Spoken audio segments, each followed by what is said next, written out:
Hello, and welcome to our webinar from the vascular section. My name is Silvia Hernandez. I'm a neurosurgeon in Germany, and I'm hosting this webinar on being hybrid. We have very special guests today who I would like to introduce. We have Rosario Sarabia from Spain. She is a professor at the Valladolid University and has a dual practice in endovascular and open neurosurgery, did her training in Spain, and then postgraduate observerships in the US, Japan, and Oxford. A similar CV comes for Andreas Gruber. He joins us from Linz in Austria. He's also a professor for neurosurgery and chair of department. And he trained in the United States, Vienna, and Oxford. We have from Italy, Simone Peschillo. He's also a professor for endovascular neurosurgery in Rome, also with training in Japan.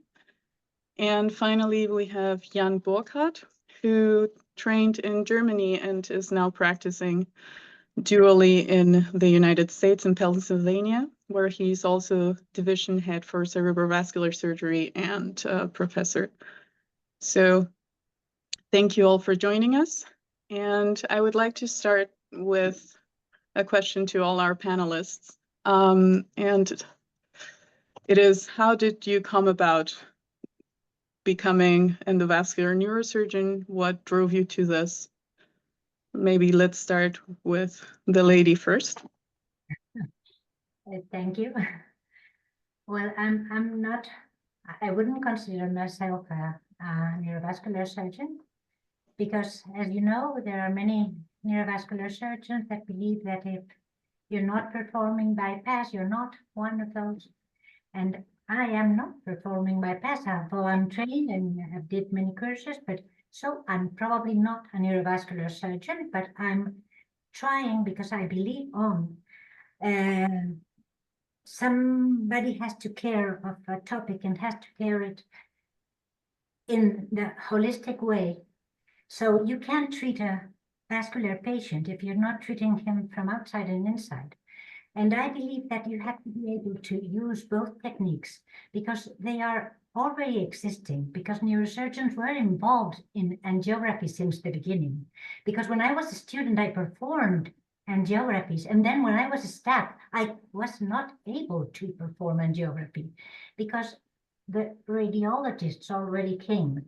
And I was thinking that was not fair. I went down to the angio suite all my life. I went down to see what was going on, how the patients were doing.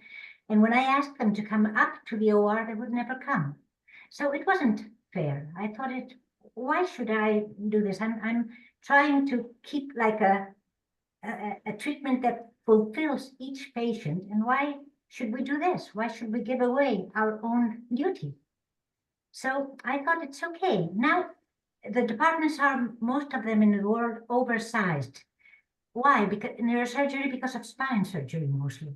But the radiologists, the interventional radiologists are also oversized because they have to do thrombectomies. But what happens, they're bored of thrombectomies. They like more to coil aneurysms. But those were usually our pathology. So I don't mind. I have good friends and colleagues in the radiology world. And I do ask them for help when I need, and I ask them questions I have, and I go and see them work, and I learn from them. But when I have my own patients that I can treat, and I try to treat them as a whole, I try to do everything. So in my department, every single staff is able to do a diagnostic, a normal coiling of a ruptured aneurysm, to embolize a subdural hematoma, and to treat many things. Every single staff in the oncological guy, the endoscopist guy, everybody's entering the angio suite. And that's the way I think. Maybe, and I have a person to make the bypass, of course, also. But so we can offer a complete treatment to the patients. And we can do it knowing what's the good and the bad from each of the techniques. That's the best way. Because in many senses, radiologists are only looking at white, they have to turn black in the screen. But I think we are used to see all the complications of SAH, all the complications of hematomas, all the tumors that may need a help with, all the AVMs that may help surgery with a feeder embolization and then go next way to the OR. We've been trained that way. I'm a four-wheel neurosurgeon. I was trained many years ago, and I was trained to do everything. Why should now I become an hybrid neurosurgeon? Because I also go to the OR. So that's why I tried to make a small department, and I've been working 10 years in Madrid, 20 years in Valladolid in another hospital, and I came here just to do what I thought it was good. And I have people working for oncology, I have people working on endoscopy, I have people working on vascular, but I have people trained so they can solve any problem in the emergency or in the situation in which one of us is away or something. They can solve everything. And that's the way I was trained, and that's the way I want to train my people. And I think I've expressed more or less the way I think. I don't know. Thank you. Andreas, how it was for you? What drove you to become a dually trained Well, when I came neurosurgeon? to this small hospital, I knew there wasn't a radiological interest in embolization and neurointervention. So I took a chance because of that. And I brought with me a colleague, and we both started to go into the angio. And then we talked to our directors, and we said, well, we need to use this angio suite because we need to work on our patients, and we need to be able to do this. And maybe because there was no other solution, they gave us that right. I don't know what's legal and illegal in this, because in Spain it's very difficult to know sometimes the frontiers of what is and what not. But in the definition of our specialty, it says that we are able to treat the arteries going to the brain in and out. They don't say it only by outside or only by inside. They just say we can treat those arteries, so we treat them the way we think is better for the patient. And we had many people opposing this. We had letters from the Society of Neuroradiological Interventionists saying it wasn't legal. It wasn't good for us to do this. But we also started to do endarterectomies that are not done by. It's only 4 services in Spain now doing endarterectomy. And we started doing that, and then we had a vascular surgeon's letter also saying that why were we doing something that was theirs? So the world is crazy. But my idea is that we have to do it. We don't have to delegate on others. What's going to happen now with hydrocephalus when they start treating also neurointerventionists by themselves? When we've been seeing patients with hydrocephalus all our lives, maybe we understand a little bit more than them. They are also treating degenerative spine diseases. Do they know what is a patient with a pain in the leg? I don't know. Maybe they should train as neurosurgeons and then be also hybrid neurosurgeons. Maybe that's the way. I'm not sure of this. But what I think is that we should stay. It's not something that is coming. It's something that is already here. And there are a lot of people, I believe, I hope so, doing it, and a lot of people doing it right. So we know our limitations in one way and the other. We know how to mix them. We know how to treat each patient in a way specific for that patient, attending to its clinical condition, if it's rupture or not the aneurysms. We know many things because we've been used to treat neurocritical patients, and we know what it is. So I believe we have to do this, and that's why I entered that. We started learning by ourselves with the help of a peripheral radiologist doing peripheral vascular radiology. And we were at first only doing diagnostics, and then because we had lots of friends in the neurointervention world, we asked them, we went to see them, we went to learn, and we started going up and up. And now we still sometimes need the help for some special procedure, and then we call a friend. You need to work a lot, study a lot, and have good friends, and that makes it all. Thank you, Rosario. Andreas, how was it for you for beginning endovascular practice along with your neurosurgical open practice in Austria? Well, I think it's a special situation in Austria, and it just was unavoidable, so to say. That means when I just probably recapture the situation in Vienna, that, as I understand, was the first place for neurosurgeons to do so. A trauma surgeon from Salzburg came to Vienna in the 1980s to Professor Koos. And Koos was doing AVM surgery, and then he just dropped a remark to Richtling. This bleeding is not acceptable. Go and find something. Yeah? So this was how Richtling became a vascular guy.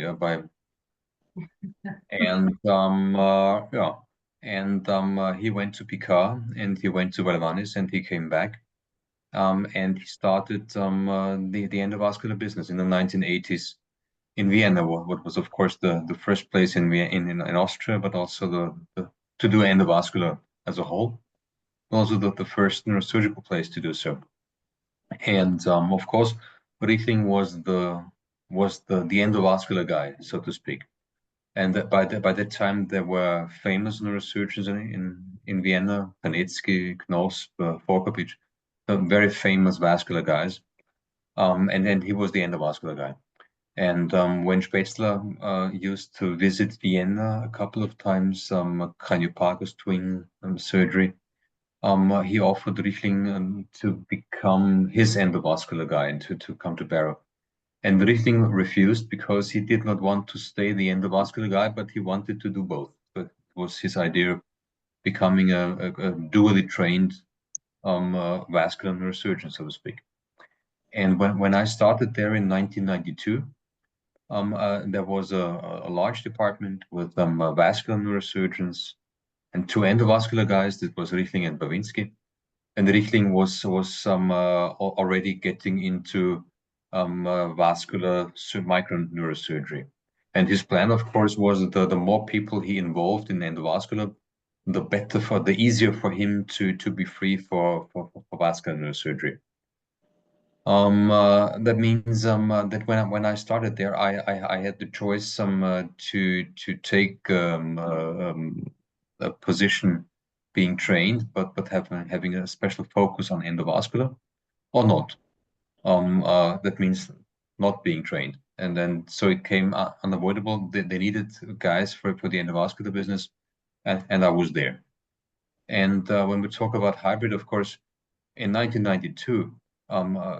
Even earlier, they had a hybrid OR. So they had a ceiling-mounted DSA C-arm, and they had a radiolucent OR table, and they had a technician that was running around with this OR, and they were doing interventional procedures, and then they were puncturing the carotid directly if you couldn't get up there, and they were puncturing everything, although they were combining the procedures because it was an OR.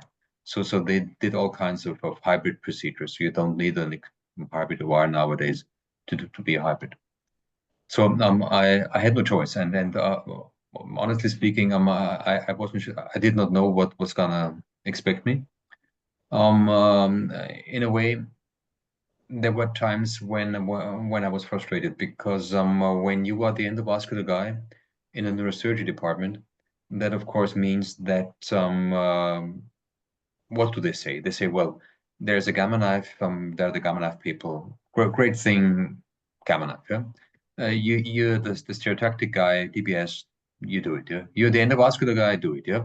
And then when you have separated all those guys, a small group remains that is doing major micro neurosurgery, right? And they are happy to have some guys in the endovascular and others in the gamma knife. And this is not how to motivate people. In that sense, of course, when you want to have an endovascular branch in your department, you need to give them more than just catheter work. Yeah? Unless you find a guy who is satisfied with this, but then he becomes a radiologist and not a neurosurgeon. Yeah. So it means that it was hard for me, and it was more or less some very, very grave effort to get into vascular microneurosurgery. And then to drop the name. So of course, Richtling was the guy for the endovascular treatment. I'm very thankful. And Knosp was the person for the microneurosurgery. And then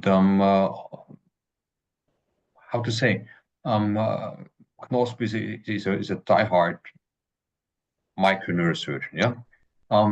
His quote was, "A person who's ever touched a catheter is lost for microneurosurgery." So it was very brave of him to give me the chance to do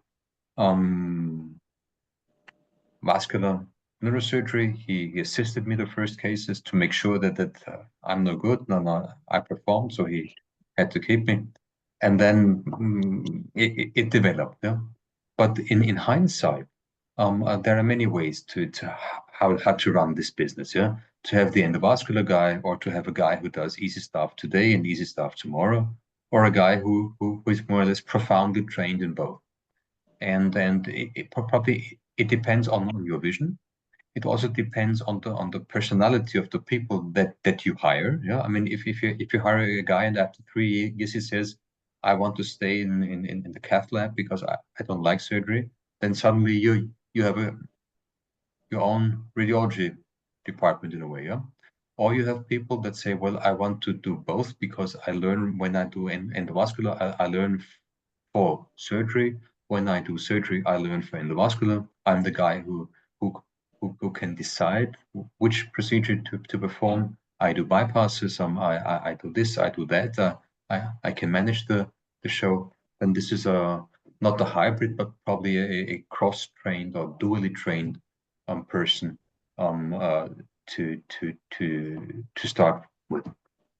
So if you ask me how I got into this, well, they pushed me. I had no choice. They said, "If you want the job, then do this." Just the way that course told Richtling, fix it. Yeah. And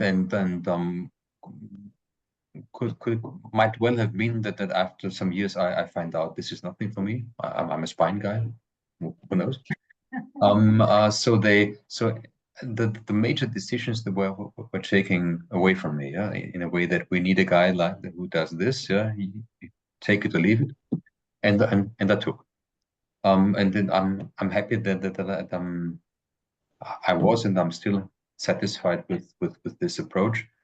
And I don't find so many arguments against the argument of the pianist who plays 3 million hours to practice, where probably he leaves the concert hall and is not able to drive his car. So it makes perfect sense to be good in more than one thing. Yeah.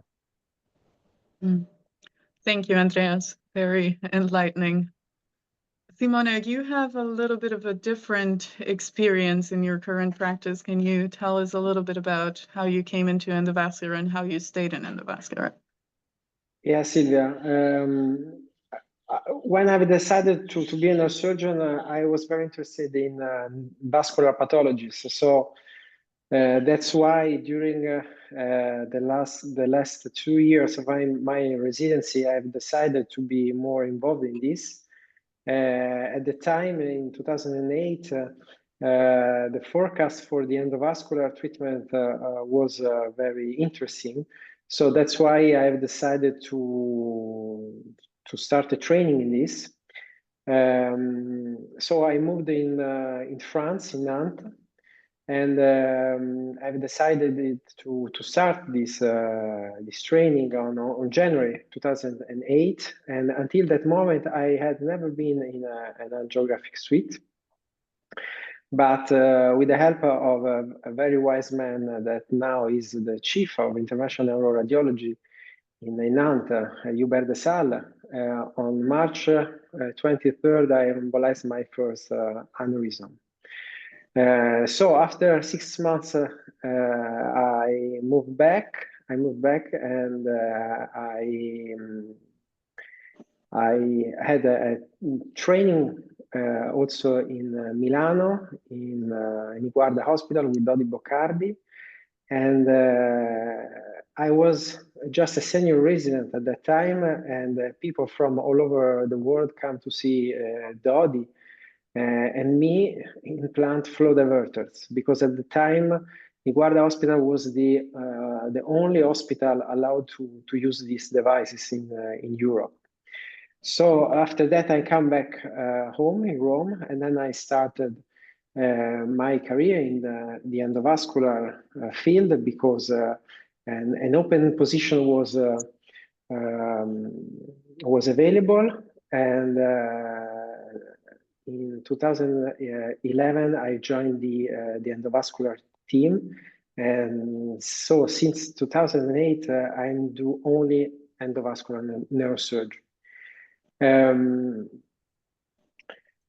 I think that the big problem now is that the feeling that who practice endovascular procedures are less skilled than those who perform open surgery. And using a microcatheter is not less cool than using a scalpel. It's the evolution of the technique. This is very important because there are many young neurosurgeons that are not or would not be involved in the endovascular treatment. But as Rosario said before, the endovascular treatment is the one face of the same medal, where on the other hand we have the vascular techniques. So we know that Americans colleagues like Jan Carl, but also South American colleagues and Japanese, Chinese, all neurosurgeons are involved in doing endovascular procedures. We should start thinking on this. Thank you, Simone. Jan, you were trained in Germany and in Switzerland, and then moved to the United States, where you now are head of the cerebrovascular department. How came that into being, and did that perception in Europe of the non-welcomed hybrid neurosurgeon play into that? Yeah, thank you so much for having me, first of all, Sylvia, and I think this is a great platform and webinar. Yeah, it's an interesting story because, I mean, I was always, as you said, I did medical school in Germany, and then I did my residency, and I was also Oberarzt attending in Switzerland, in Zurich. And it's just like a stepwise process. I mean, I was always, similar to Simone, fascinated by the vessels. I was very interested in vascular neurosurgery from the beginning. And when I started my residency with Professor Bertalanffy at the time and Dr. Bosinov, I got a lot of exposure later also with Dr. Regli, or Professor Regli now. And so, but during the time when I did my residency, we have a very strong endovascular department in Zurich with Professor Valavanis at the time. So in these conferences, I was always intrigued to see what they're doing, but it's really hard to understand if you don't really do the angiogram yourself or see what's going on in the angio suite. So I actually spent in my second year of residency, I spent like a week with Professor Chapeau in Essen just to observe, and saw also like extreme endovascular treatment at the time already, and felt like, oh, there's really like a parallel world and we're not really talking to each other. And so that was always in the back of my head, but I was really interested in open neurosurgery, the whole training with focus on vascular. And then as an Oberarzt, when I was treating aneurysms independently, I realized that I wanted to get even a step further and want to learn even more newer techniques also for bypass surgery and brainstem surgery for vascular lesions. So I got very lucky and fortunate that I was a fellow with Dr. Lawton at UCSF, so one of his clinical fellows. And so I did 1 year of like really extreme technical challenging cases, vascular. And then again, I mean, it was always in my mind. Also during the residency, I did like a research fellowship at Cornell, where I got exposed also to the angio suite, where I saw radiologists working with neurosurgeons in the angio suite. And then kind of at the time at UCSF, I realized I really want to learn also the endovascular part now of it, because I felt like it's really important also to really understand the anatomy and the angiography, and that you can independently do your, do angiograms on your own patients, and then really get the views you really need for surgery, and you're not dependent on somebody else to do the pictures for you. I think the angiography part is really also important. So then I decided to stay in the US for more training, and went to NYU and did the training. And it's always the discussion for me, like, can I keep up like the most complex open as well as the most complex endovascular? Because people always say endovascular is so easy and much easier to train, but really, if you do transvenous work for AVMs and really cutting edge, this also takes some time, and it's really hard to get you on both levels. It needs a lot of time, and I think the key here is really subspecialization. So you cannot be good in skull-based tumor, spine, and vascular. That's not possible in my perspective, but you can be good in one specialty. So, and that's kind of like a comprehensive approach, where you are cutting edge in endovascular and open vascular, you do bypass, you do brainstem calf melts, but you also do maximum endovascular, but also have the training portion and the research portion. So, for example, I study cavernous malformations in the basic science lab, so it's all comprehensive in one point. So if you're really interested in that niche, then I feel like it's really important to focus on this. And then there are other people who focus on spine, and that's fine, in a department. And we really enjoy, for example, in our department, we have also radiologists and neurosurgeons working hand in hand in the angio suite. We also had a neurologist. So in the US, we also have neurology in endovascular.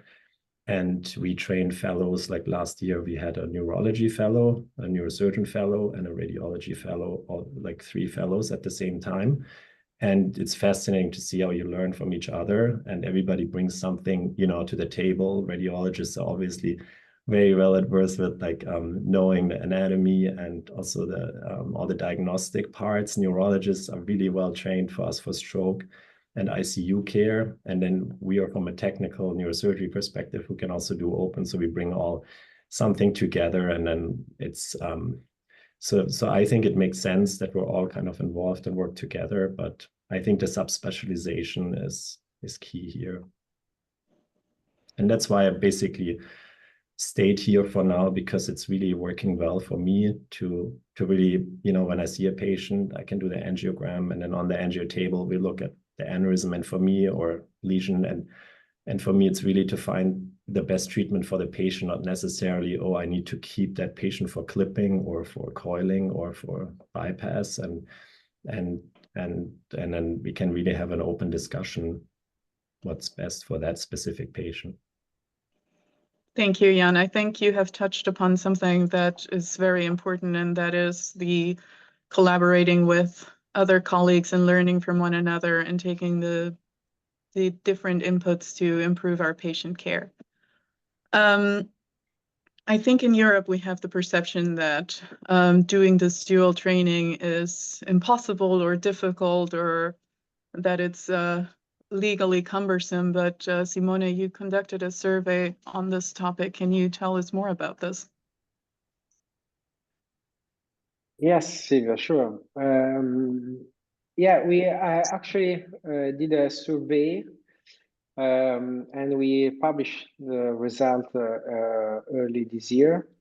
And the idea was to better understand the regulation among the European countries. So a survey was conducted via email, and a questionnaire was sent to all 41 European national neurosurgical societies that are affiliated with the EANS.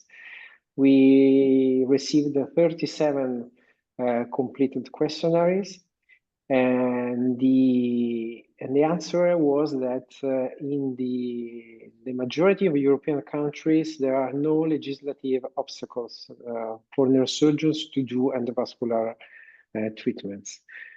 Contrary to what is being said around, because we know that there are few radiologists that are against the idea to involve neurosurgeons in the endovascular field. and that is not good. I think, in my opinion, although many neuroradiologists express an hypothetical desire to collaborate, in reality, there are very few instances where this actually happens. When I started my journey in the endovascular, it was quite simple for neurosurgeons to do endovascular treatments, and because at the time there was no great interest from radiologists to do aneurysms and AVMs. But when the thrombectomies were being demonstrated that are very effective for ischemic stroke, then it was a great interest for radiologists to be involved. Particularly in Italy, I think that is probably the only case where interventional radiologists are involved in neuroendovascular procedures. And that's a pity, because it's like we ask to general surgeons to do neurotrauma surgeries or meningioma surgery. During these years, over the past 15 years, I've seen resistance increase and not decrease. And that's a point. So that's why we have conducted this survey, just to clarify that who wants to be an endovascular neurosurgeon in Europe, he can do it.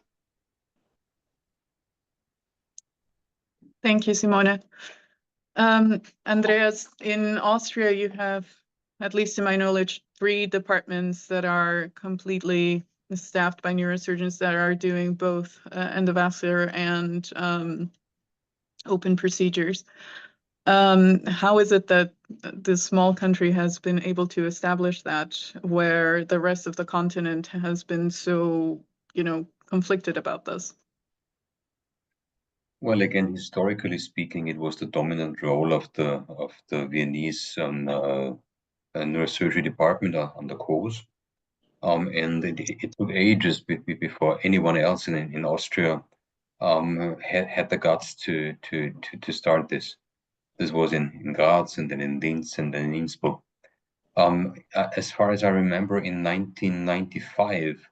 The radiologist from Innsbruck wanted to start coil embolization, and this was interdicted by the government, because he had no proper education, and this proper education was provided by the Department of Neurosurgery in Vienna. So he came to Vienna, and then we didn't become friends, but he did this training, and then he went back, and then he was allowed to use coils. So this has always been a very dominant place for the endovascular business. On the other side, more or less as a counter movement, those places in Graz and in Linz have become, not to say radical, but they have been chaired by neurointerventionists that also had a very, let's say, distinct idea that something like in Vienna must not happen in the rest of Austria. Yeah, that means you have a country with neurointerventionists that have the same mindset as in Germany, so very radical, and then you have places where neurosurgeons do it. I must say that this is not safe in a way, only because it has tradition. Let's say, for example, the Viennese department is going to be moved from the separate building into the main building in so and so many years, depending on the financial situation of the country. And then they will be merged with radiologists, because they politically were asking, and then they will have a shared facility, and then they will have to do it together probably. in Salzburg, before Griesenauer took over, who is a very capable person who was also trained in endovascular in America. By then the former medical chief said it is not acceptable. He was a German. It is not acceptable that in Salzburg neurosurgeons are doing neurointervention. And Richtling went to Salzburg, so he was the guy, yeah. And when he left, the German medical chief, who left very soon for good reasons, had the idea to more or less eradicate neurosurgical intervention there. In St. Pölten, they have a very smart deal, and then they are growing it. And in Linz, where I'm now, this was more or less the radical hotspot, so to say.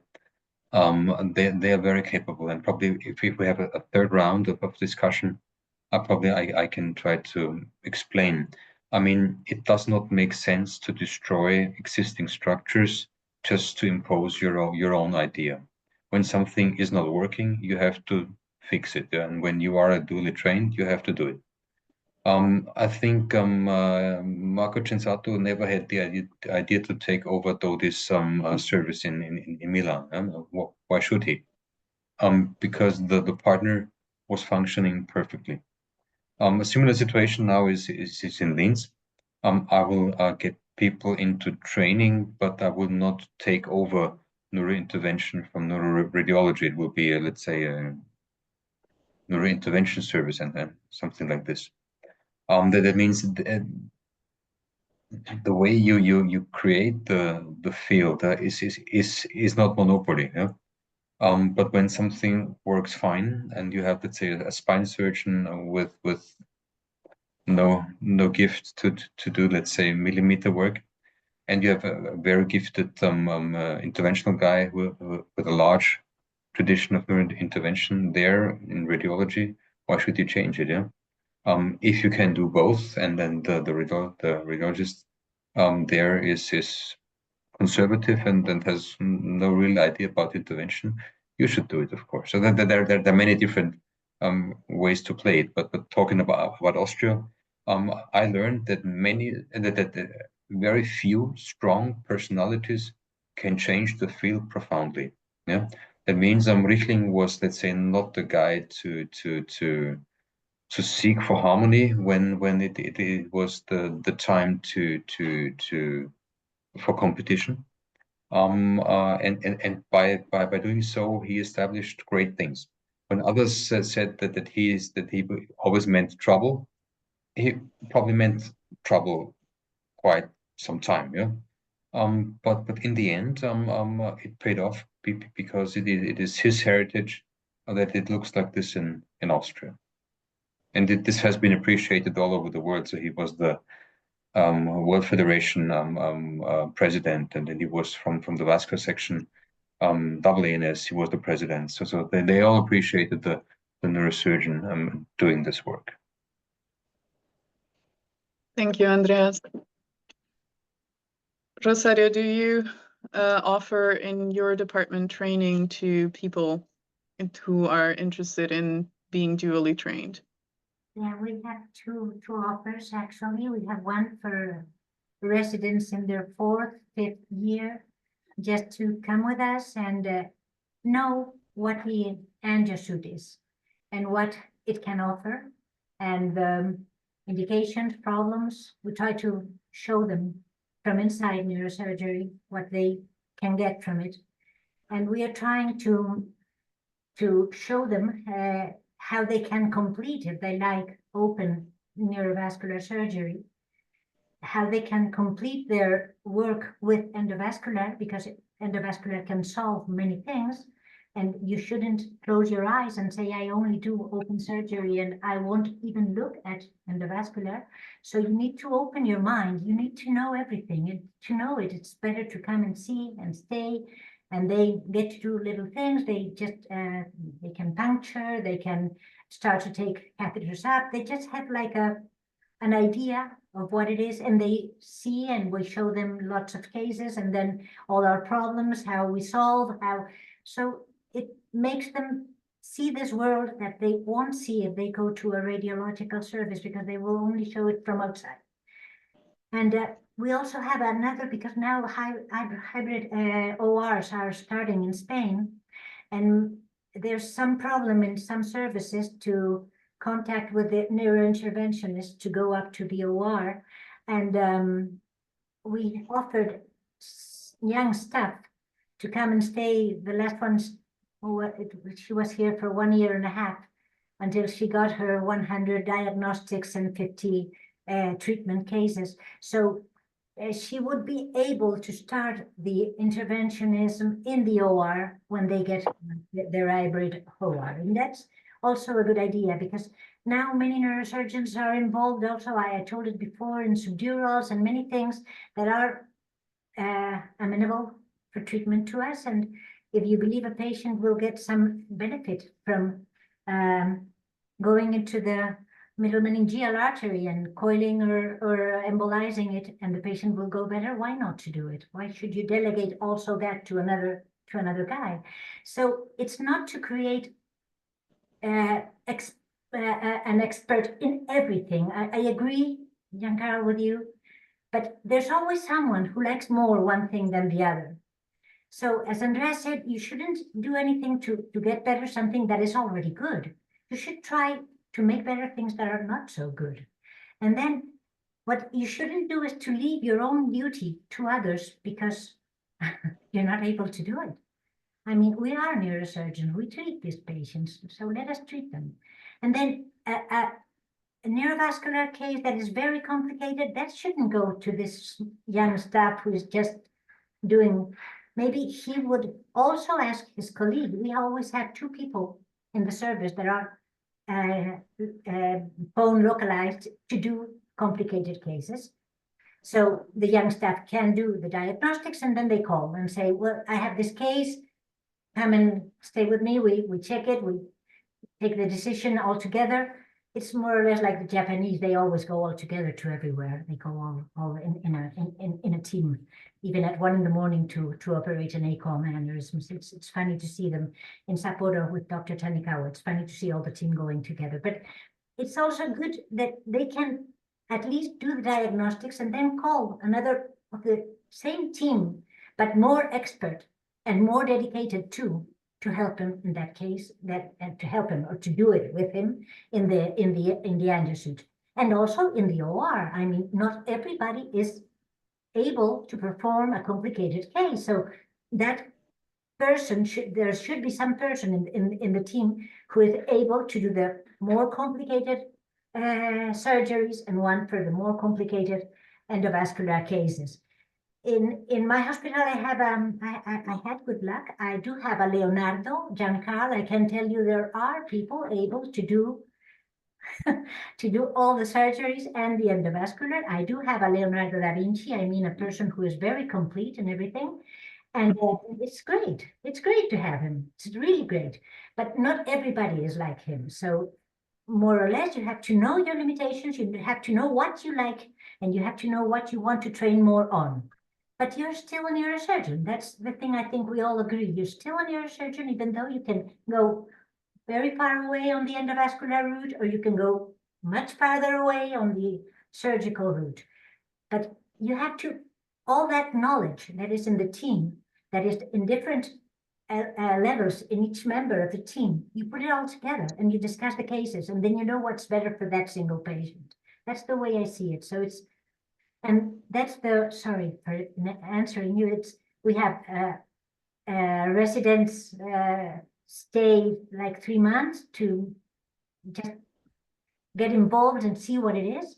And then we have a longer stay for young staff if they want to just be able to perform at least their procedures in the OR, because they are not in Spain almost, well, we are the only neurosurgeons in Spain that have the angiosuit for their own. I mean, I can go to the angiosuit as a radiologist. I can use it in the emergency situation. I can use it for my programmed cases, and I make the same schedule as I make for the OR. I make another schedule also for the angiosuit.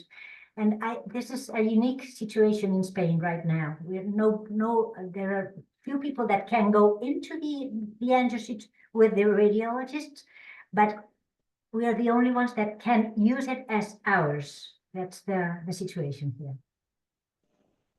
Thank you, Rosario. I think listening to the four of you, the trick is really in collaboration and mutual learning and having a big team that can specialize both in the training of upcoming generation of surgeons or interventionalists, call it whatever you want, or and also provide better patient care.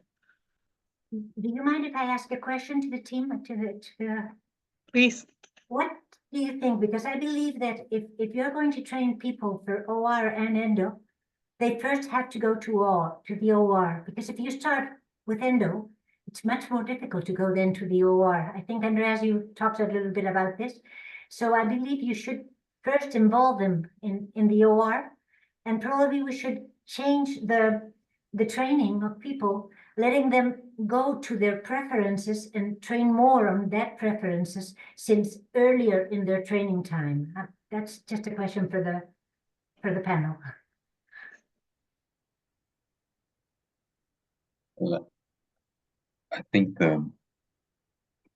this comes naturally because let's say talk about group dynamics. When you have a department and then there are young, hungry guys who want to become world class, and they of course when they compete and when they compare the number of the surgeries and what have I done and so forth. And when there is a guy or a lady who starts with angios and with I don't know what, yeah, and has no burr holes and has no subdurals and has no, you name it, yeah. The team will not carry him, but he will be the underdog, and everyday life will be hard for him because I don't know, when there's something at the board that will say, let the endovascular guy do it. We surgeons, we have to do burr holes or whatever. Yeah. That means if you degrade a guy to be the endovascular guy from day one on, the people that consider themselves neurosurgeons, and if they're only doing burr holes or whatever at the first year, they will still believe that they are the Otore, and then the endovascular guy is inferior, and this will not go. This will not leave. So then his part or his role in this department is settled. And this, of course, I'm very sure. When you're a neurosurgeon, you have to learn neurosurgery, okay? As by the textbook, okay?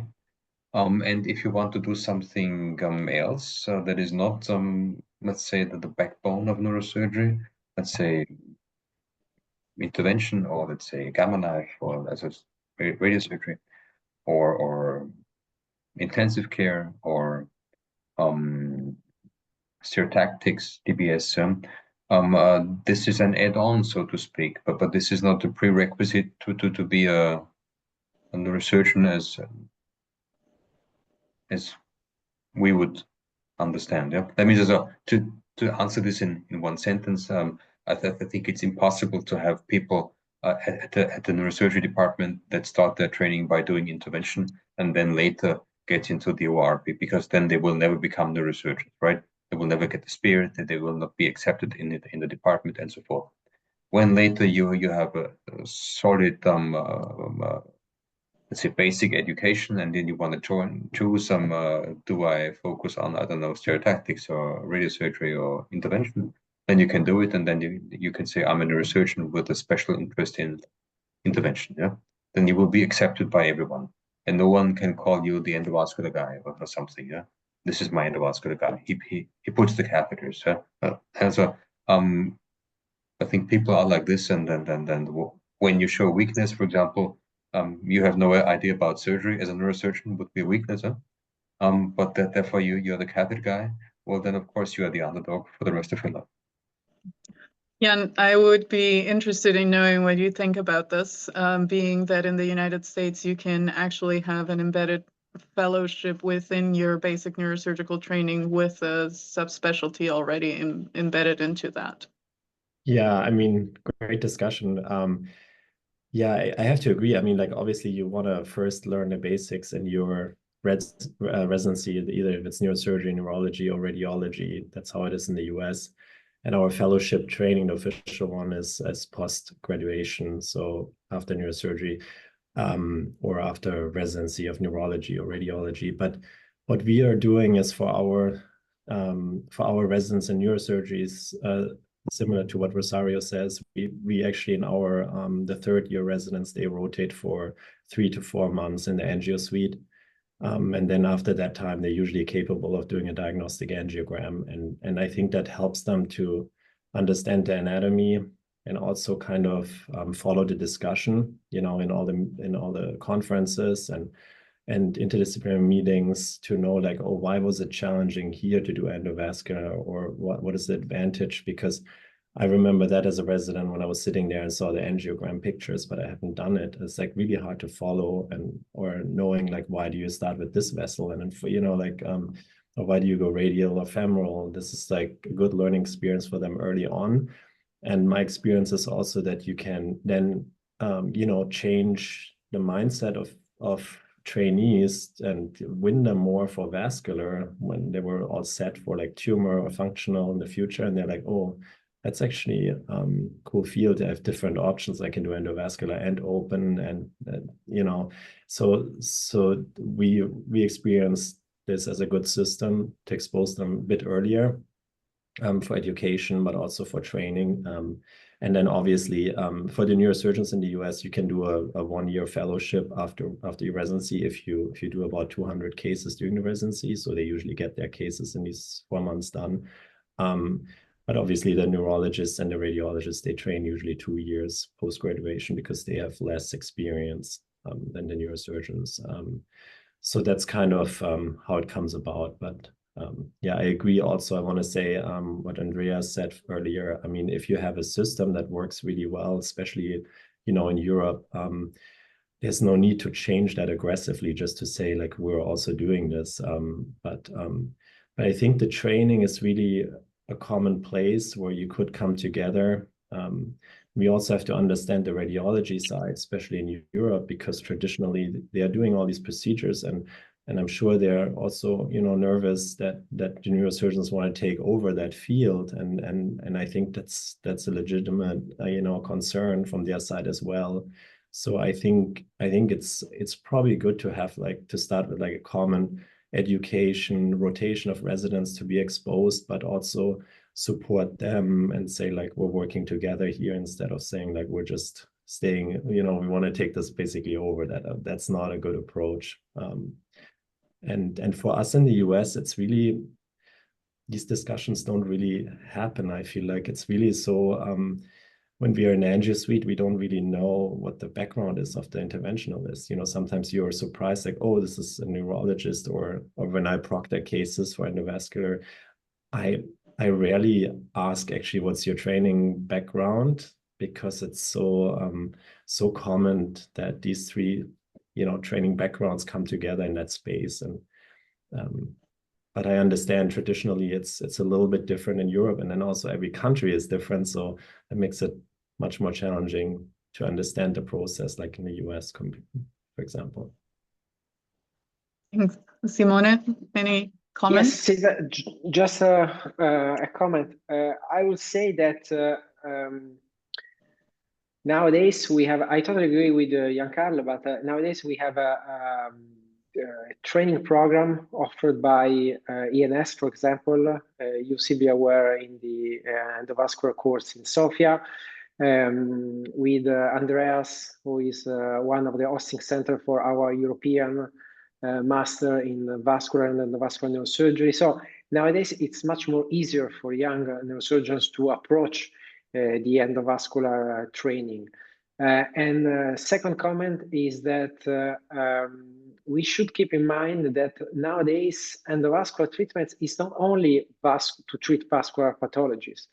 we will face with the MMA embolization, in the next couple of years, the endovascular treatment for glioblastoma, the e-shunt, the endovascular treatment for hydrocephalus, MMA embolization for headaches, intraarterial administration for multiple sclerosis. So we have a lot of things that we will do by endovascular. So that's why it's important to have training courses. Also in November, we will host here in Rome the SNAC course for those who are interested to be more involved in the surgical anatomy and angiographic findings. So now it's a completely different world compared when I started in 2008, and we should support all of the young colleagues to go more deeply in this field. Thank you, everyone, for the great discussion. We're running out of time, so I will look at our Q&A because we have some questions coming in from the audience. One of them is, should diagnostic angios be made one of the necessary competency for getting training completion as neurosurgeons? I would say yes. I would say yes. I don't think we should separate endovascular from our training. And I don't think it's a different field. I think it's the same. We learn a lot of things in during our training. We learn many techniques, and this should be one. So that 3 months, and like Giancarlo and ourselves, at least 3 months stay in a angio suit is, I think it's very important for residents. It will open their eyes to see other techniques and maybe even know better what they want to do or not, as when they go later, maybe with a spine surgeon, and they discover that's their goal in this life, okay? But maybe this is something we're hiding from them, and it's better to keep it in the training and to keep it in the neurosurgery. Giancarlo, there are many specialties that share different fields, like you said, neurology, radiology. And I remember I said, the first thing I said, you need good friends, and you need good friends everywhere. Even the German has to be your friend, but you need good friends everywhere. And we always have these people, these proctors that we approach for everything. But I don't need only proctors for endovascular. I also need proctors for problems in endoscopic surgery or for some problem. We have the phones of Tanikawa or from Dr. Mura, and also from I have many in my agenda, many interventionists in my agenda, and we chat, and I send them the case, and they answer me, because you need people to help you. You need people. You can't know everything by yourself. So it's not a question of separating or being angry with anyone. It's the best thing is to share all our knowledge, but neurosurgeons need this endovascular knowledge themselves too. It's not a question of separating, but mixing in the same level. Neurosurgeons shouldn't be not knowing what this is. They should know how it is, how it goes, for what it works, for what not. And maybe if they need help, they have the interventionist that is very good at their side, and they can bring him in and form part of the team. But this shouldn't be taken away from neurosurgery. Thank you, Rosario. Does anyone see it differently? Should angios be part of the neurosurgical training? Two answers. The first thing, of course, is that this depends on the legal framework in your country. That means if you're not allowed to do angiography, but you're obliged to do so, then you cannot finish your training in your country. So that doesn't make sense. Also in Austria, it's like this. That neurosurgeons are allowed to use radiation when it's a surgical tool. That means the trauma surgeon needs radiation to hammer and to screw, and we need radiation to use a catheter. But that means only for therapeutic purposes. That means in Austria, a diagnostic angiography per se is strictly speaking forbidden for neurosurgeons. This is why Richtling always wrote some diagnostic angiography in preparedness for embolization. So everything was in preparedness for embolization. Yeah, and if nothing was embolized, then it was just an angiography. Yeah, but this was the legal bailout, so to say, to get into angiography. If you are allowed to, as a trauma surgeon, to use X-ray for hammerings, whatever, then you are also allowed as a neurosurgeon to do catheter work. Point one. Point two, you don't own the machine, but the machine is owned by the hospital. And of course, then when the legal framework is appropriate, it's still the question how your administration sees this. So when there's a radiologist as a director or whatever, or whether there's a special interest in not having neurosurgeons, then you can be allowed, but then you have to change hospital. And the third thing, just to finish, is of course it should be part of the education, because doing angiography and seeing the filling of the vasculature on angiography is not a picture, but it's a movie. And by seeing the movie, you understand hemodynamics. You understand collateral flow. You understand the things you need. And when you understand, not only reading the picture of the angiography, but also understanding the filling and everything, then you do different vascular surgery, because an aneurysm is then not a morphological structure like a little ball, like a little tumor, but you understand that there is something more to it, dynamically speaking. And this you can only learn by doing angiography.